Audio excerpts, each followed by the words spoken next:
Assalamualaikum warahmatullahi wabarakatuh. Hai semuanya, perkenalkan saya Cindy Salsabila dengan NIM 022. Saya Safa Maulana dengan NIM 071. Kami dari kelompok 15 akan membahas tentang sejarah masuknya Al-Quran di Indonesia. Podcast kali ini untuk memenuhi tugas akhir semester mata kuliah Tarikh Al-Quran. Sebelumnya terima kasih kepada Bapak Najib Syaifullah MAG sebagai dosen pengampu mata kuliah ini. Nah, hari ini tuh kita mau ngobrol santai tapi berbobot. Tentang apa tadi? Tentang sejarah masuknya Al-Quran ke Indonesia. Tema ini kita angkat dari makalah yang udah kita buat sebelumnya. Untuk gimana isinya nanti, apa pertanyaannya itu? Di Indonesia kan dikenal sebagai negara yang penduduknya itu muslim terbesar, terbanyak. Nah, dari situ kita tuh seringkali lupa menanyakan tentang sejarah bagaimana sih Al-Quran itu bisa sampai ke Indonesia, kapan mushaf itu pertama kali hadir, lalu siapa yang membawanya, dan juga bagaimana perkembangan penulisannya dari zaman dulu hingga zaman sekarang. Nah, untuk kita bisa mengetahui jawaban dari pertanyaan-pertanyaan tersebut, mari kita dengarkan dari penjelasan Mas Safa. Bismillahirrahmanirrahim. Alhamdulillahirrabbilalamin. Wassalatu wassalamu ala asyrafil anbiya'i wal mursalin wa ala alihi washabihi ajma'in, amma ba'du. Islam masuk ke Indonesia pertama pada abad 7 Masehi. Al-Quran hadir secara lisan sebagai acuan atau dasar-dasar dalam bermoral dan bertingkah laku. Untuk masuknya Islam di Indonesia itu terbagi menjadi beberapa pendapat. Pendapat pertama yaitu Islam masuk ke Indonesia pada abad 19 Masehi. Pendapat ini dikemukakan oleh Marco Polo. Marco Polo adalah seorang pedagang, penjelajah, dan penulis asal Venesia. Beliau mengemukakan bahwasannya Islam masuk ke Indonesia pada abad 19 Masehi. Pendapat kedua yaitu menurut Tregoning. Menurut Tregoning, Islam masuk ke Indonesia jauh sebelum abad 7 Masehi.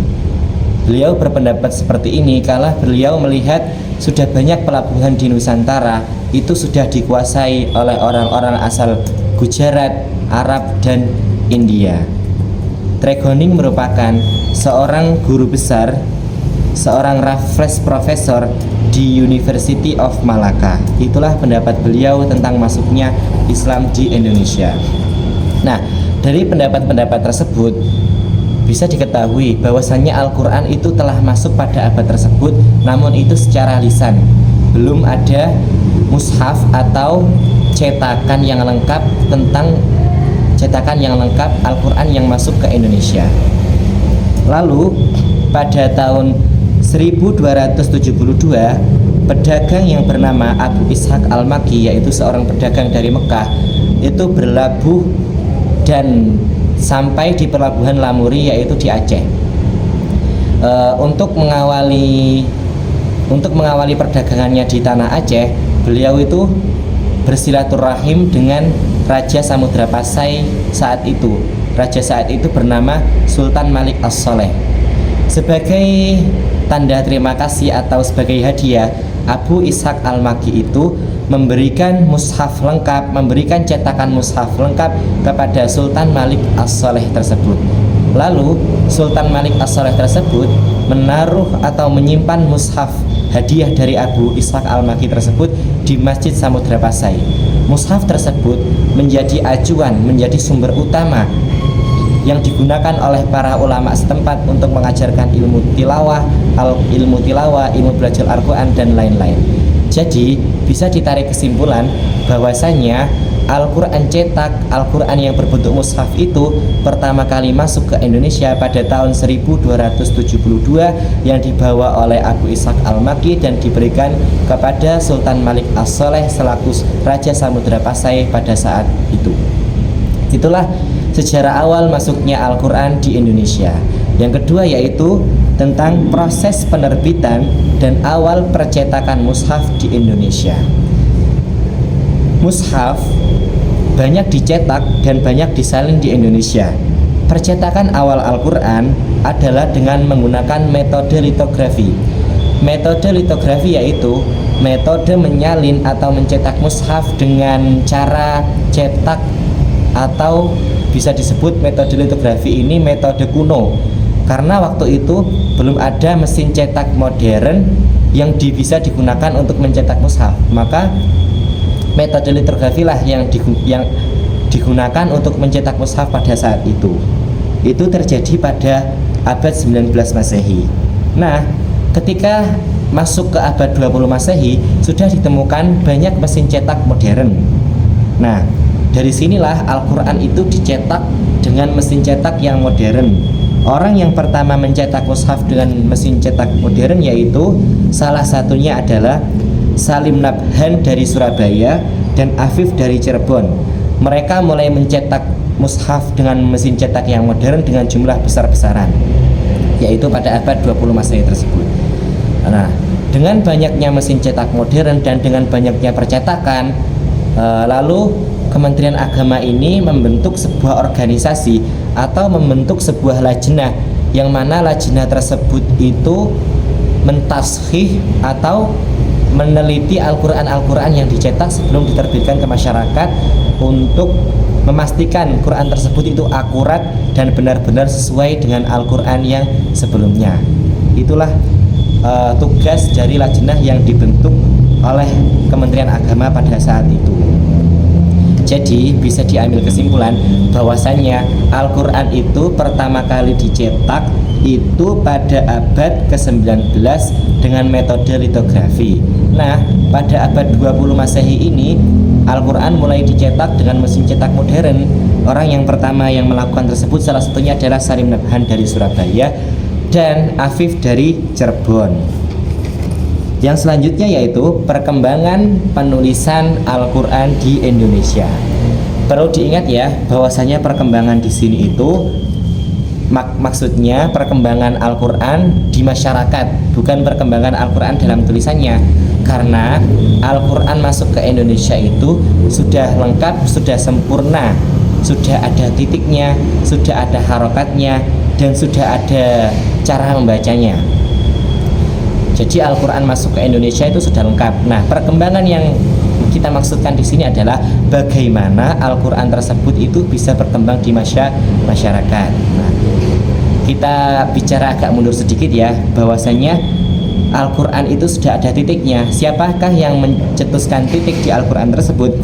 Yang mencetuskan titik di Al-Quran tersebut atau yang memberi titik pada Al-Quran tersebut yaitu Imam Abu Aswad Ad-Du'ali. Beliau mencetuskan titik di Al-Quran karena beliau melihat bahwasanya mobilitas Islam pada saat itu sudah luas. Jadi ditakutkan adanya kesalahan dalam pembacaan, pembedaan antara huruf ba, huruf ta dan ta, huruf kha, jim dan lain-lain. Maka beliau Imam Abu Aswad Ad-Du'ali yang hidup pada masa dinasti Umayyah tersebut menciptakan titik di dalam Al-Quran. Sudah ada titik dalam Al-Quran, tetapi masih banyak orang itu yang salah dalam pembacaan Al-Quran. Akhirnya seorang imam yang bernama Imam Khalil bin Ahmad Al-Farahidi pada abad 8 Masehi, beliau hidup di dinasti Umayyah Abbasiyah itu mencetuskan yang namanya syakal, yang namanya harokat. Karena udah ada titik Qurannya, tetapi kok masyarakat itu masih ada yang salah dalam pembacaannya, maka beliau menggagas sebuah ilmu baru, yaitu memberi harokat dalam Al-Quran, yaitu Imam Khalil bin Ahmad Al-Farahidi yang hidup pada masa dinasti Abbasiyah di abad 8 Masehi. Nah, kita sudah mengetahui bahwasanya Al-Quran itu sudah ada titiknya dan sudah ada harokatnya, tetapi masyarakat itu masih banyak kesalahan dalam membaca Al-Quran.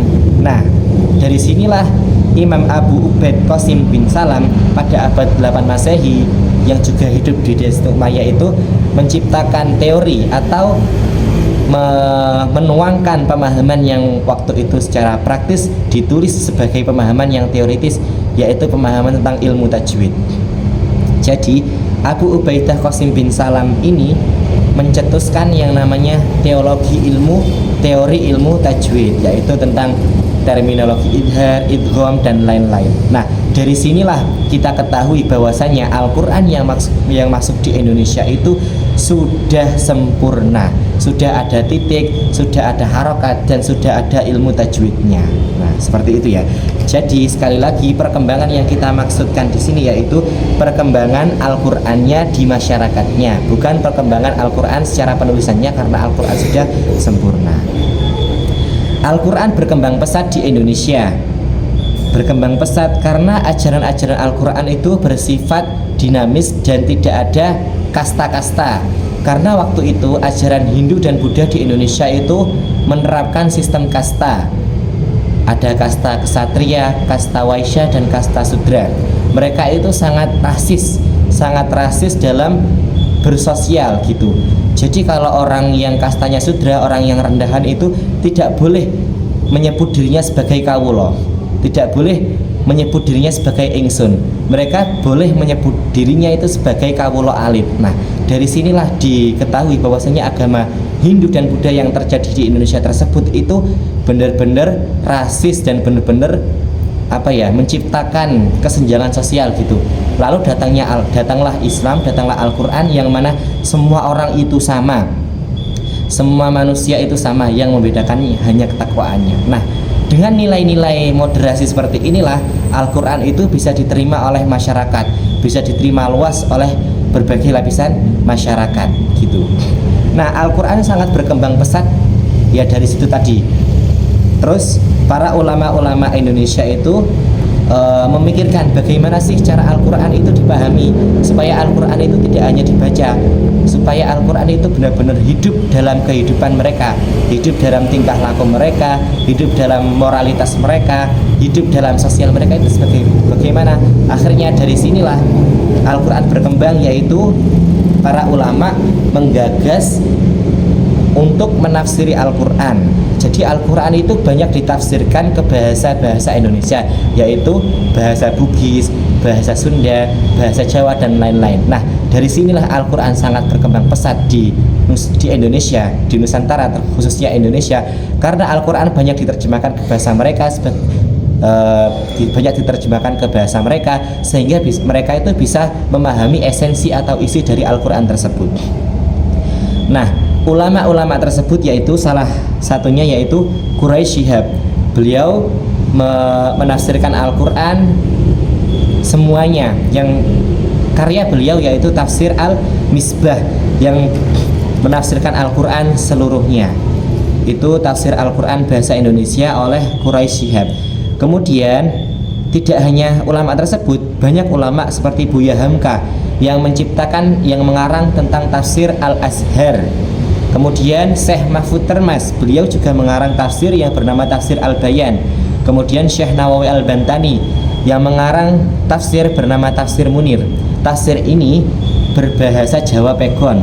Kemudian Hasbi As-Sidqi yang mengarang tafsir An-Nur. Tafsir inilah tafsir pertama yang mempelopori mentafsirkan Al-Qur'an dengan bahasa Indonesia. Jadi pelopor pertama menafsirkan Al-Qur'an dengan bahasa Indonesia adalah Hasbi As-Sidqi.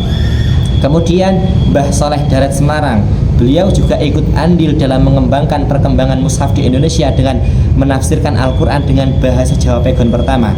Tafsir beliau dikenal dengan nama Tafsir Faidur Rahman fi Tarjamati Tafsiri Maliki Kalami Maliki Dayan. Kemudian Kiai Haji Bisri Mustafa juga ikut andil dalam mengembangkan Al-Qur'an supaya bisa dipahami di masyarakat. Beliau mengarang tafsir yang bernama Tafsir Al-Ibris fi Ma'anil Qur'an Al-Aziz. Jadi bisa ditarik kesimpulan bahwasanya Al-Qur'an itu sangat berkembang pesat di Nusantara. Dan banyak ulama-ulama yang turut andil dalam proses perkembangan ini. Buktinya dengan mereka menggagas Al-Qur'an, menggagas tafsir Al-Qur'an dengan bahasa Bugis, bahasa Sunda, bahasa Jawa, dan lain-lain. Itulah perkembangan Al-Qur'an di Indonesia. Seperti itu, Mbak Cindy. Nah, kita telah membahas tentang sejarah awalnya masuk Al-Qur'an, tentang pertama percetakan Al-Quran dan perkembangan Al-Quran di Indonesia. Itulah yang bisa saya sampaikan. Untuk selanjutnya kami kembalikan ke moderator kita, yaitu Mbak Cindy Salsabila. Nah, itu tadi sejarah masuknya Al-Quran di Indonesia. Panjang kan? Iya, soalnya namanya sejarah. Nah, semoga pemaparan ini bisa berguna dan bisa membuat kita semakin menghargai sejarah Al-Quran yang ada di negeri kita. Pelajari sejarah Al-Quran menjadi sangat penting untuk kita pelajari. Kenapa? Supaya kita tahu betapa luar biasanya usaha ulama itu untuk menjaga keakuratan, keautentikan, keorisinilan Al-Quran yang di masa dulu datang sampai sekarang itu. Betapa besar perjuangan ulama dalam mempertahankan keakuratan dan keaslian Al-Quran tersebut hingga sampai ke tangan kita semua. Dan sekarang kita harus bersyukur, banyak-banyak bersyukur, karena Al-Quran sampai di kita itu merupakan perjuangan yang luar biasa dari para ulama-ulama kita. Itu Mbak Cindy. Mungkin bisa diakhiri diskusi kita hari ini oleh moderator kita. Oke, terima kasih Mas Safa atas pemaparannya. Mungkin ini sekian yang bisa kami sampaikan. Kurang lebihnya mohon maaf. Terima kasih atas semuanya. Wassalamualaikum warahmatullahi wabarakatuh.